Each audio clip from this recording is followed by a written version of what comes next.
तासगावमधील पुरवठा विभागातील कामात होणाऱ्या दीर्घाईंबाबत तासगाव तालुक्याचे शिवसेना आक्रमक अध्यक्ष यांनी संबंधित अधिकाऱ्यांना इशारा दिला।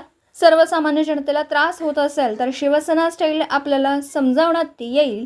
पुरवठा विभागामध्ये रेशन कार्ड कामाबाबत नागरिकांची अनेकदा हेलपाटे होत असतात। यावेळी पैसे खर्च होऊन देखील कामं वेळेत होत नाही। नागरिकांना मानसिक त्रास सहन करावा लागतो। वृद्ध, दिव्यांग महिला अनेक वेळा हेलपाटे घालून सुद्धा त्रास झालेत। तिथे बसण्याची व पिण्याच्या पाण्याची सोय सुद्धा नाही।